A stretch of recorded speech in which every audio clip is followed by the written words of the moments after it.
DeShone Kizer? Well, it was unfortunate. Nate Peterman hurt his elbow, and we had to put him on IR. And I'm a big believer that you gotta take care of that position. But Kizer is a guy that I like coming out of Notre Dame. He's only 23 years old. He's got 16, 15, 16 starts. He started 2 games in the preseason this year for Green Bay, so he's had a lot of reps. He's had a lot of experiences, and I'm sure most of his bad experiences, like Peterman's, will be reported over and over. But I think he's got a big upside. He's athletic. I know Greg and I are looking forward to working with him, and we've got to fast track him. He's got a lot to learn in a short period of time, but we are really disappointed that Nate got hurt. What did you like about the Seattle game? Yes. Yeah, and he actually finished the game. He came over on the sideline, sore right elbow, and after the game it got a little bit more sore, and gave him the MRI, and there's a little ligament problem there. He won't have to have surgery. Probably be back middle part of the season. So, we need a quarterback that can move around and emulate Mahomes and Deshaun Watson, and Peterman was going to do that for us.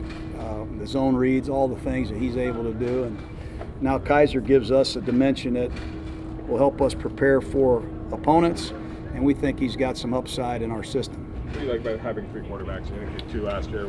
I didn't like it. We went down to 1 quarterback last year. I almost jumped off the bridge. You have to shut down business if you don't have a backup quarterback. My brother went through it last year. I don't know how many quarterbacks they had to play. Some franchises go with 2. They've had a guy that stayed healthy for 10 years. And I hope Derek does that. This is no reflection on Derek, but I just think you got to have guys developing at that position. You got to have guys ready to go out and play. We've got really good receivers, and we've got a good group of offensive linemen. We want to have a quarterback that can help everybody win. With Isaiah Johnson going on IR, is there a possibility that he might be able to come back, or do you anticipate this being a season? I hope he can come back by week 8. I hope he can. I think he's got a chance to be as good a corner as we have here.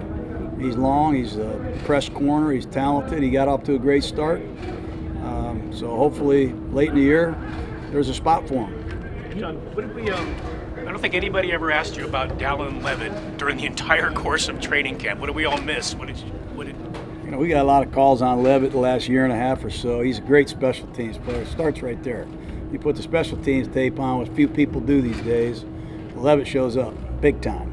And he's just developed into a real versatile safety. He can play free or strong. He can play in the post or in the box. He's a good tackler. He made 3 great open field tackles the other night. They didn't want to lose him. And he's just getting started. He's just a young guy. I think we got 18 rookies out here, including 6 on the practice squad. So a lot of these second-year players, he's one of them, hopefully show their improvement. The roster's a lot younger than it was last year. Was that a priority for you guys? Yeah, it was a big priority. We're trying to build our team. You build through the draft. It sounds cliche, but you got to get good young players in the system so you can get them in their 2nd, 3rd, 4th year, and hopefully get some guys in their 2nd contract. But we got good veteran leadership here. We're really happy to get Rodney Hudson signed before the season.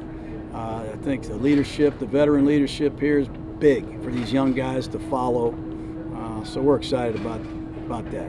Do you have captains? We're going to vote for captains on Wednesday. So we will keep you posted on that. I've had a lot of youth on the defense. Having a guy like Burfict in the middle, how important is that? It's important for everybody. It's important for Gunther because he's got somebody that can speak his language, But certainly we're going to be young. We got a young starting safety, 2 young defensive ends. We've got a lot of youth over there. But Derek's going to get in the huddle with a rookie fullback, a rookie tailback, a rookie tight end, and a rookie slot. So they have a signal caller on both sides with the charisma and the leadership, and the experience of Burfict and Carr helps us. Obviously not your first rodeo, but it probably doesn't get any easier having to trim that roster down from 90-something to 53 each year, having to cut, some talented guys. I think everybody'd say the same thing. We agonize over a few of them, certainly. But we're also very excited about the opportunities that we're providing guys to have in this league. Hopefully they take advantage of it. How's Denzel Good doing? Denzel's, I think, is going to start for us. He got a chance to be our starting right guard. He's doing great. It'll be a fun game. You know, when you watch Denver play in the preseason, you don't see some of their players very much. And when they watch our preseason tape, they probably aren't going to see some of the guys that are going to play against them very much. So it'll be a real fun, interesting Monday night game. Coach, you love football, Coach? What? You love football? You know what? I do love football. Some of these running backs, however, are a pain in the ass to coach. But Is the plan still to have Cooper start left guard? I don't know yet. You know, we'll see how this week goes. He's in contention. He and Jordan Devy will battle that out. You know, you got to consider how many linemen are you going to have active? 7 or 8. Who's the backup center? Who's the swing tackle? So those are some things we're wrestling with here between now and Wednesday. Major storyline all offseason, training camp especially, was Keelan Doss. Just the numbers thing with him, and he just didn't want to come back with the practice squad. That was your storyline. That was not my storyline. Just so we're on the same page. All right. You know, he did a heck of a job. You know, we tried to keep him on practice squad. He felt he had a better opportunity to make the team in Jacksonville. So we hate to see him go. We're happy for his future, and we're also we weren't eager to get rid of Marcel Aitman. Aitman, you know, started several games for us. Rico Gafford made big plays for us. He's only played wideout for 1 year. So he's in a tough spot. You know, he's a big story on the TV show, but that's not the reality that we saw on tape. Any more guys? Well, with Marshall gone, is Nick Morrow the next man up at linebacker? And what have you seen from Nick this offseason? We like Nick, man. I think Nick is on the rise. He's good in coverage. He's quietly moving up the ranks in this league and in this organization. He's certainly the next guy up, and we don't hesitate putting him in the game at all. How's he gotten better? What's he done? What have you seen from him since He last just makes plays. His instincts, finding the ball is really good. He's a good blitzer.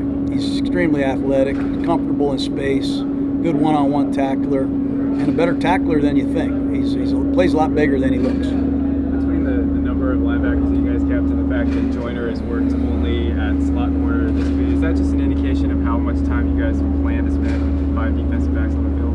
We played a lot of nickel last year. You know, we've got 5 defensive backs. Everybody's playing more nickel now than ever before. So we're kind of built to be a nickel defense. We're also carrying some big bodies that'll help us if we have to play big ball. Do you anticipate keeping Gabe Jackson on the roster while he recovers? Yeah, I saw Gabe walking around.